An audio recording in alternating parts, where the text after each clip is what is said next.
Good morning, everybody. Good morning and happy Friday, all you magnificent melonheads of the world. Today is September 27th, 2024.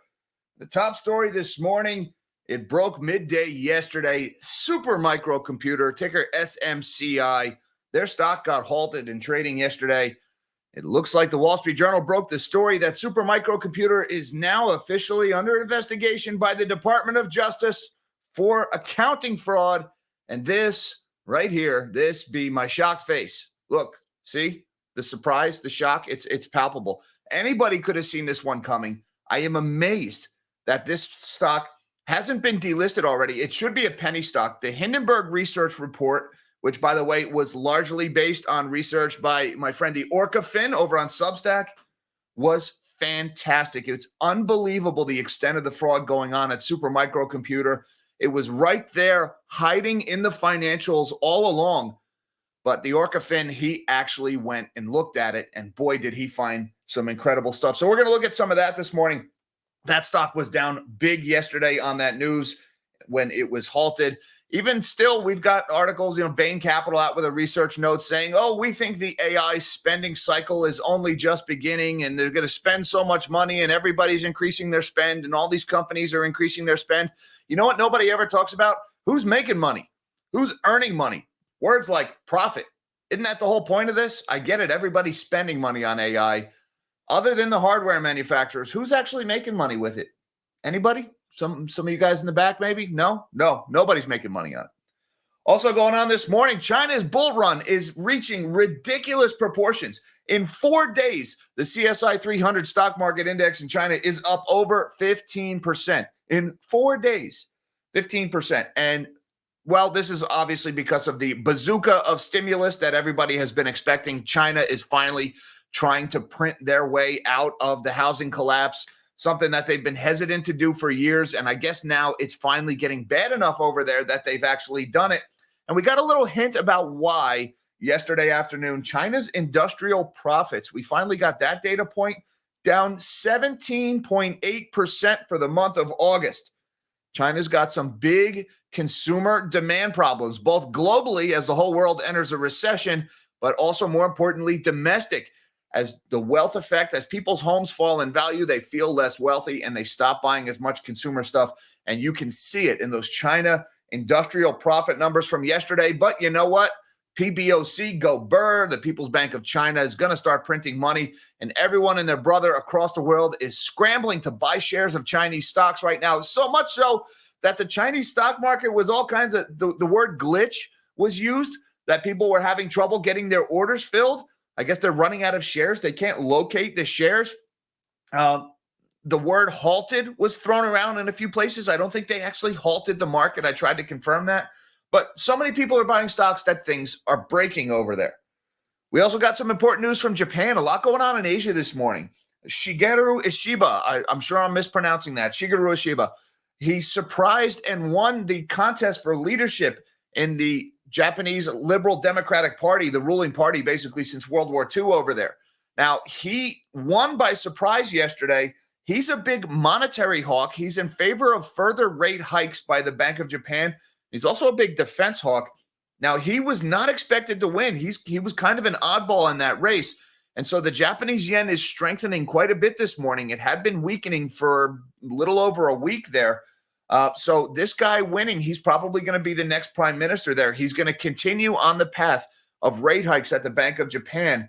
And I wonder if that might shift some of this euphoria that's going on in markets right now. Keep in mind that August 5th mayhem in markets caused by the unwind of the yen carry trade.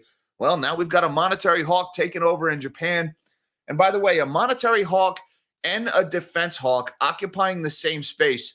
How do you spend more money on your defense? How do you grow your military industrial complex if you're also not going to be an easy money advocate? It's interesting to see those two policies in the same person. How is he going to rectify fiscal austerity, monetary hawkishness with increased defense spending? That's hard to do. It's not impossible, but it's hard to do. We got PCE inflation today. Headline PCE, this is the Fed's preferred measure of inflation, keep in mind, came in 2.2% year over year.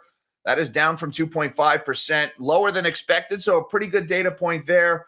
but I would add that core inflation is actually up 2.7%.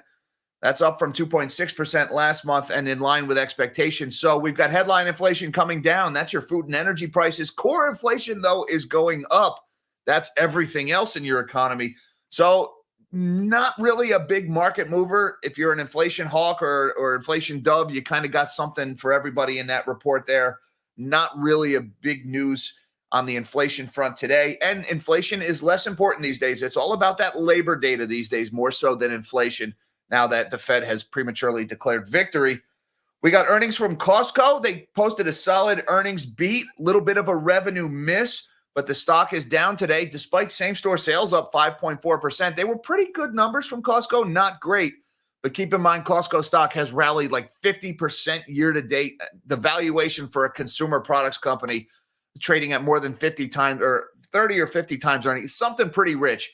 The valuation just way too high, guys. That stock is down this morning on that news. Not too surprising there. And last but not least, Hurricane Helene made landfall in Florida last night as a Category 4. We're just starting to get reports of the number of people without power and damage, so we're probably going to hear more about that by the end of the day. No idea how bad it was, but when a Category 4 makes landfall, it's not – that's going to at least damage or ruin everything in its path. It's just a matter of what did it hit? Did it hit a major area, a populated area, or not?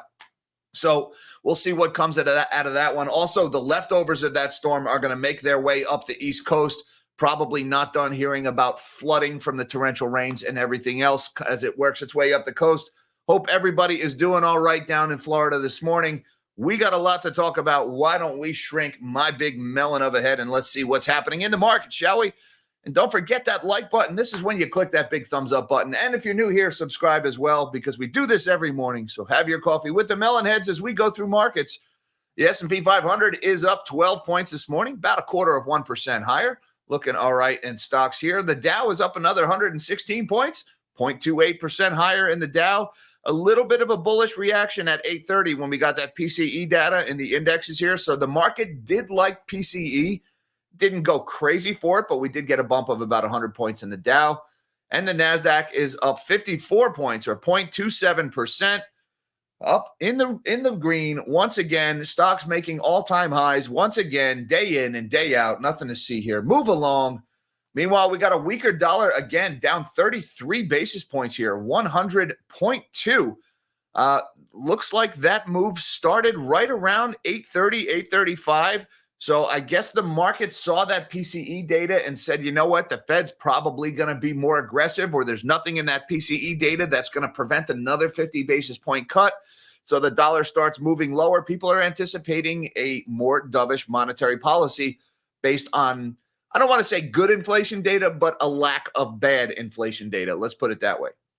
Bond market, we got yields are moving lower on the long end of the curve, but surprisingly, a little bit higher on the short end of the curve this morning. This is interesting movement in the bond market here. The 30-year Treasury down 2.5 points at 4.098. The 10-year's at 3.762. That's down about 3 points, 3 and change.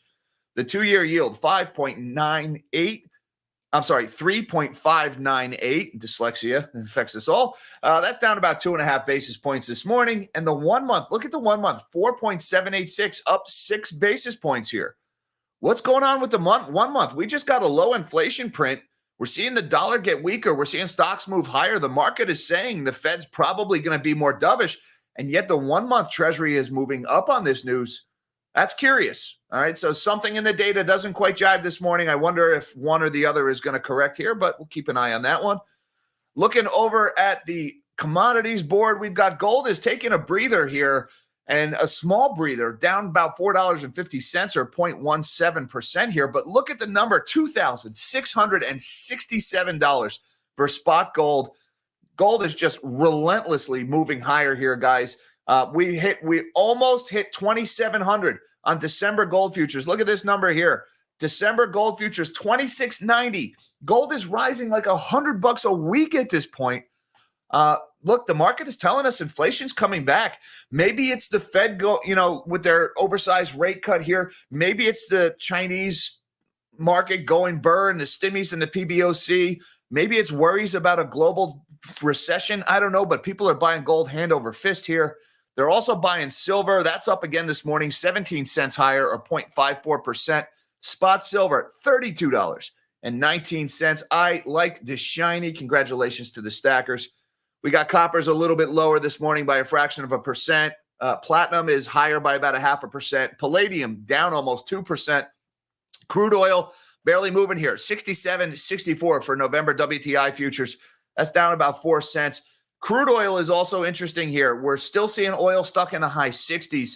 It moved lower earlier this week or yesterday. We talked about that Saudi Arabia story. That's big that the Saudis are abandoning their $100 price target. It could be an indicator that they're going to restart that price war with U.S. shale producers. If that's the case, we're going to see oil sharply lower. But on the flip side of that coin, all of this stimmy talk in China and, people saying, oh, there's going to be an industrial resurgence in China because of all the stimmies and the helicopter money. Well, why isn't oil moving if that's the case? So either the Saudi Arabia story is completely offsetting the China story, or maybe the China story is just a bunch of hot air. Whatever it is, oil should be moving one way or another here, and it's kind of just stuck in the high 60s. Keep an eye on that one as well. Meanwhile, Bitcoin this morning is looking pretty good, up another $500 on Coinbase here, trading at $65,680. Of note, I would add that we recaptured the 200-day moving average this week. That was just yesterday, back above that red line. Bitcoin looking really good in the mid 65,000s here. Now let's talk about the main story this morning, or I should say yesterday afternoon. This one broke just after the live stream yesterday. The Justice Department probes server maker Supermicro Computer. Former employee accused the AI server maker of accounting violations. They misspelled fraud there. Supermicro Computer, the server maker that saw its business take off with the AI boom, is being probed by the Justice Department following a critical report by an activist short-selling firm, according to people familiar with the matter. The probe is at an early stage, the people said. A prosecutor at the U.S. Attorney's Office in San Francisco recently has contacted people potentially holding relevant information. The prosecutor asked for information that appeared to be connected to a former employee who accused the company of accounting violations. The former employee filed a whistleblower lawsuit in April against Supermicro and its chief executive. A Supermicro spokesman declined to comment, as did spokesman for the U.S. Attorney's Office. Short seller Hindenburg Research published its report about Supermicro on August 27th and said it had placed bets against the company's stock. The report focused in part on allegations made by the former employee Bob Luong, I might be mispronouncing that, as well as transactions between Supermicro and companies run by family members of its chief executive, Charles Lang. And guys, I have to mention, nowhere in this article, they should be mentioning this at the Wall Street Journal, but that Hindenburg Research report, it wasn't just based on the whistleblower lawsuit. It was also based on this from the OrcaFin on Substack. All right. Again, this was months before the Hindenburg report. And this is really what exposed the family relationship between Abelcom and CompuWare and Supermicro, the related party transactions. Wall Street Journal should be giving OrcaFin credit for this. I think he deserves it. He was first on this story. Hindenburg's work was excellent. They took it a step further, but really it was OrcaFin that broke this story months ago. Let me just mention a couple of things here. It's this relationship with these two companies called Abelcom and CompuWare. And guys, I'm scrolling through a litany of data here. But Supermicro buys their components for their servers. Then they sell them to Abelcom and CompuWare. Abelcom and CompuWare assembles them into the servers and then sells them back to Supermicro, and Supermicro sells them to their customers. All right. That sounds a little complex, but with this kind of vendor relationship, it's pretty common, right?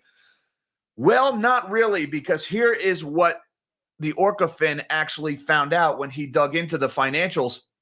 SMCI does not have any stake in Abelcom or CompuWare, but Charles Lang, the CEO of SMCI, and Sarah Liu, his wife, collectively, they own 10.5% of Abelcom stock as of June. Abelcom CEO Steve Liang, drumroll, is the brother of Charles Liang. Steve and his family own 28.8% of Abelcom as of June. Bill Liang, drumroll, brother of Charles Liang, is the CEO of CompuWare, director of the board, or on the board of directors of CompuWare, and a significant shareholder. Bill also sits on the board of directors of Abelcom. Meanwhile, Steve Lang, another Lang, He also sits on the board of directors at CompuWare, owns a decent stake in it, and as highlighted previously, Abelcom owns a significant part of CompuWare. However, this stake is less than 50%. Abelcom and CompuWare and Abelcom, Finkel and Einhorn, these companies, it's all one family. They're all brothers. They all own each other's companies. They all sit on the board of directors. They just move parts and monies back and forth between the companies. And when you do that, you can overcharge or undercharge, and you can make your quarterly revenue and earnings say whatever the hell you want them to say by using these related parties to manipulate your earnings. That is the crux of this accounting fraud that the OrcaFin unveiled. Now, on top of that, this whistleblower lawsuit alleges that Supermicro Computer, which, remember, guys, it has a history of accounting fraud. They were delisted from the NASDAQ in 2018 for this. Well, they were investigated by the SEC, and they settled with the SEC. They fired a bunch of their accountants and their executives because of that SEC investigation. And then as soon as they were relisted on the NASDAQ, they hired back all of those executives, and they started doing the exact same thing. That's what Bob Luong, this whistleblower, is accusing them of, and they retaliated against him, and they fired him when he raised concerns about that. Guys, this company they're going to get delisted. Shortly after the Hindenburg report was released, they announced that they were delaying their 10K, probably because Deloitte, their accountant, would not sign off on their books once this story was exposed. They still haven't filed it. They missed their grace period. They've been served with a notice by the NASDAQ for non-compliance. Now they're under investigation by the Department of Justice. And still, this stock is trading at $400 a share at a $23 billion valuation. I don't get it. Look, the stock was down 12% yesterday on this news. This thing's going to get delisted, guys. I got news for you. This is probably going to end with people in handcuffs. And yet people are still like, AI, bro, it's the next big thing. It's going to be awesome. This is NVIDIA's third largest customer. I would just point that out. A lot of fraud going on at NVIDIA's third largest customer. But what do I know? I am just one of those conspiracy nuts with my tinfoil hat. And, you should probably disregard any of these unfounded conspiracy theories. Cue the analyst outrage in the traditional financial press at anybody deigning to ask questions about these companies. And just as this comes out, we got, a big prediction about AI rejuices the trade. Bain Capital, never mind the massive fraud that's under investigation by the Department of Justice. Quick, let's find some research company to put out some just flagrantly bullish report about AI. The still young history of generative AI has been littered with grand predictions about its being a transformative technology. But in the past few months, skepticism has crept in. Generative AI darling NVIDIA has bumped along, unable to retain its record high from June. But enter consultant giant Bain & Company. The big new forecast, the market for AI-related hardware and software is expected to grow by 40 to 55% annually, reaching 780 to 990 billion by 2027. The chairman of Bain's Global Technology and Cloud Service Practices, as an author of the report, David Crawford, said in an interview, we are astonished to see the rate at which, for example, the number of companies spending over $100 million in their annual IT budget alone on AI, and with large enterprises, that has doubled. All right, so the number of companies spending $100 million in their annual budget has doubled. Critically added, it's across the board, with smaller enterprises doubling their spend. There's that word spend again. Okay, maybe in the next sentence, he's going to talk about people earning money. You can pick any kind of spend or IT budget threshold, and they're almost uniformly increasing their spend. Okay, should be talking about earnings any day now. Bain's forecast, coupled with Micron's increased forecast of strong demand for its AI high bandwidth memory chips, has given the generative AI trade a little zhuzh this week. I don't think that we are anywhere near even the midpoint in terms of AI spending cycle, BlackRock's Kate Moore said. And guys, this goes on and on. I did Control F, earn, Control F, profit, Control F, anything to indicate these companies are making money. Nope. It's nothing about spend. Everybody is spending. But what are they getting out of this spend? Nobody's asking this question. I'm telling you, at some point, the point is to make money, right? At some point, somebody's going to make money. I don't know who that is, but only the hardware people are making money here. All right, we also got PCE came out today. We're going to breeze through this, guys, because the data just wasn't that impressive. All right, PCE year over year came in at 2.2%. There it is down there for August. That's down from 2.5% in July, below the 2.3% expected. So the headline year over year number, better than expected. That's bullish data point. Now, the month over month number came in at 0.1%. That's down from 0.2% in July.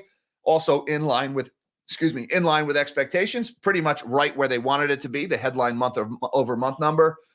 Now, core inflation strips out volatile food and energy. That one actually rose a little bit, 2.7% year over year. That's up from 2.6. So the other things are getting more expensive, even though food and energy are coming down a little bit. That's worth paying attention to. Nothing too alarming there, at least not immediately so. And month over month, the core inflation data came in at 0.1%.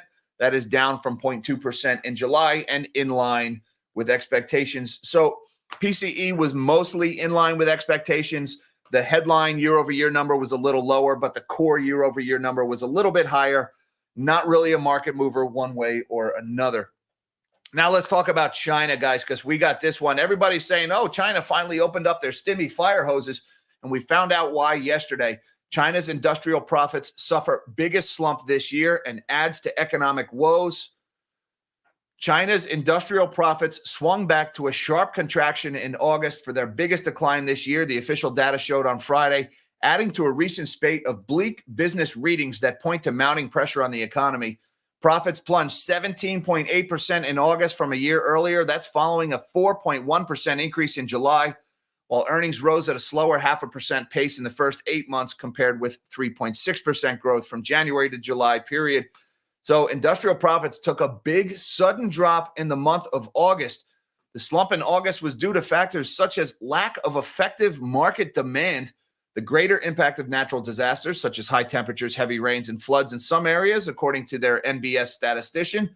A high statistical base last year also magnified the reversal, with falling profits in the automobile and equipment manufacturing industries weighing on the outcome, said Zhu Maohua, a macroeconomic researcher at China Everbright Bank. So sluggish consumer demand. It's important to note sluggish auto demand in China there. That's kind of important, guys, because we're seeing a lot of worries about auto here in the States as well, right? We had Stellantis doing their layoffs recently, trouble with the UAW, that Ally Financial story about people not making their car payments. And now we're seeing car sales slowing down in China as well, resulting in big negative numbers for Chinese industrial production. And that's, of course, why they opened up the fire hose of stimulus. And here we go. China's market marred by glitches as frenzy grips stocks. Frenzy in stocks. Look, guys, money printing, frenzy to buy stocks. We've seen this before. It's 2020, 2021 in China. We know how this ends. This ends in rampant consumer inflation when you try to monetize a debt bubble. China's long-awaited stimulus measures have been too much for the markets to handle, with shares soaring and turnover reaching 710 billion yuan in the first hour of trading on Friday. That's $101 billion, by the way. Shanghai Stock Exchange was marred by glitches in processing orders and delays, according to messages from brokerages seen by Bloomberg News.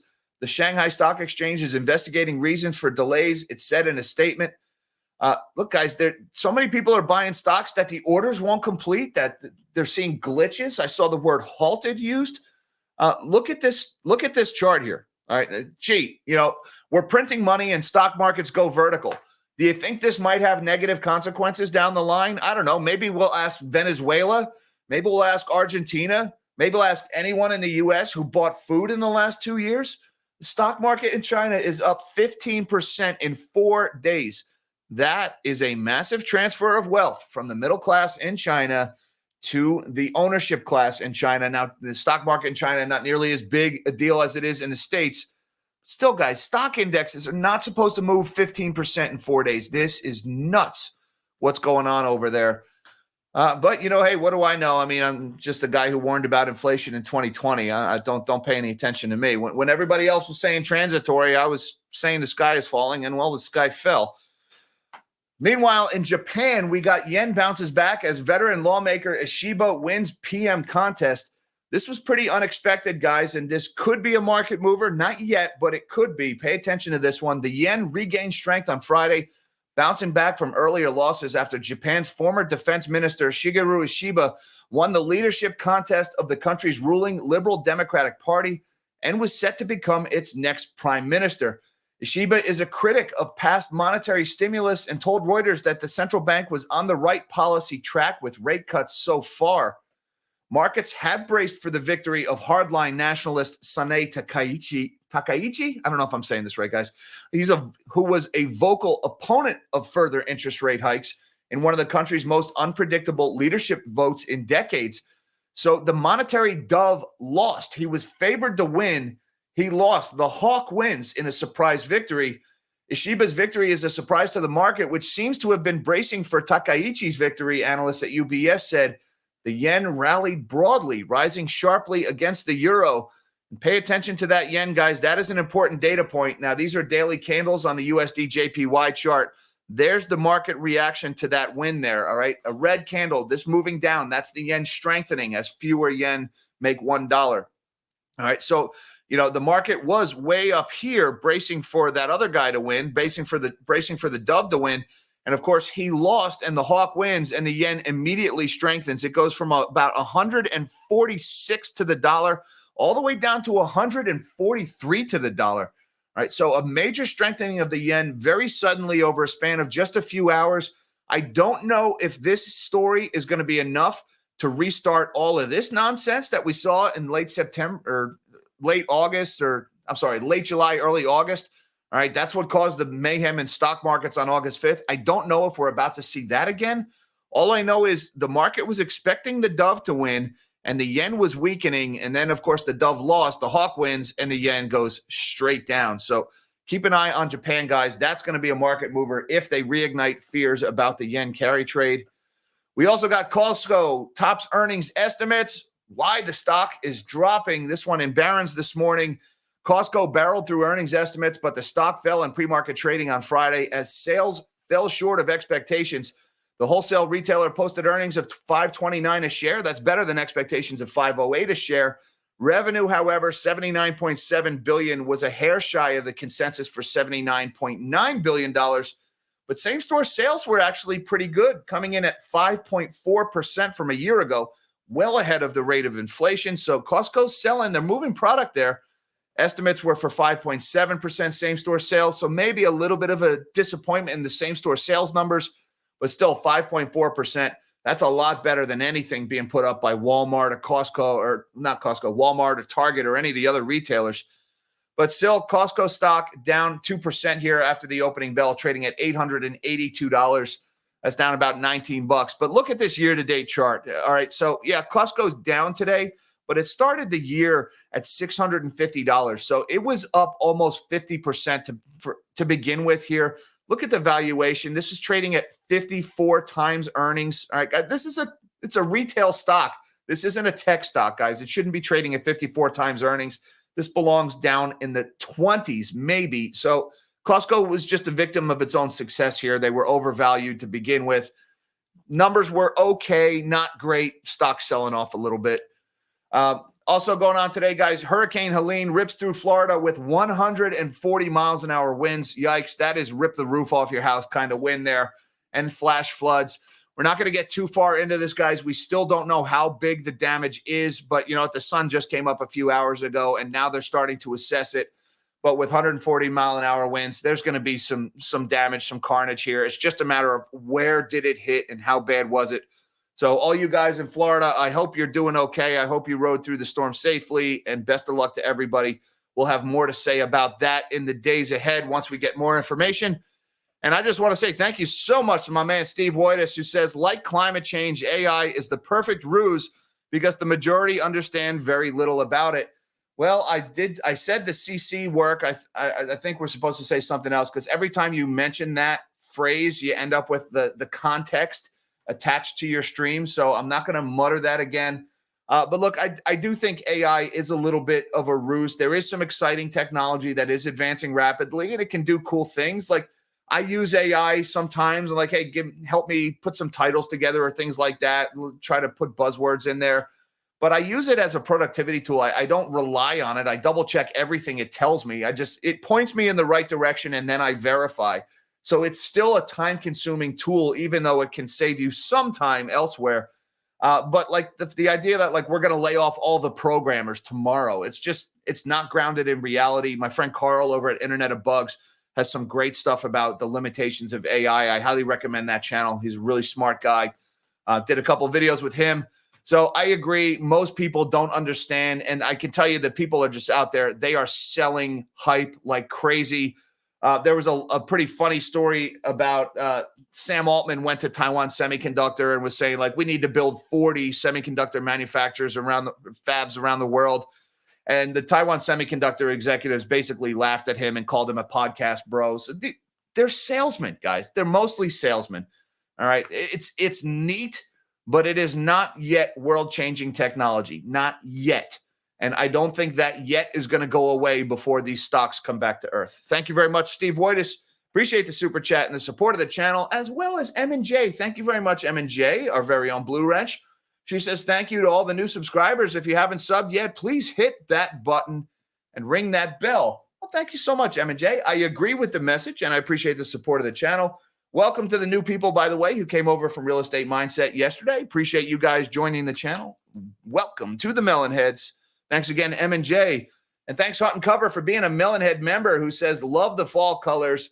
Maybe another fall comes. Oh, the fall colors. What are the fall colors? A little bit of red candles, maybe? No, I mean, we're still green in the stock market, Hunt and Cover. I mean, we're seeing a lot more spring colors in the stock market right now. But, you know, number go up day in, day out. The stock market's up because it's open.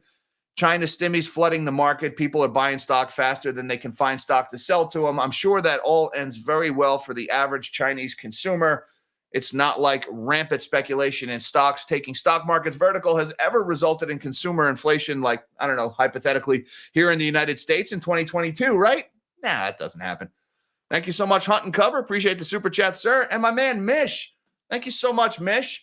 That's right, guys. You get a free super chat once a month if you're a Melonhead member, as Mish and Hunt and Cover are demonstrating right here. Feel free to use those guys if you want me to answer your questions or address your topics, or if you just want to make the monkey dance and do his yelling impression. Yep, that one too. Thank you so much, Mish.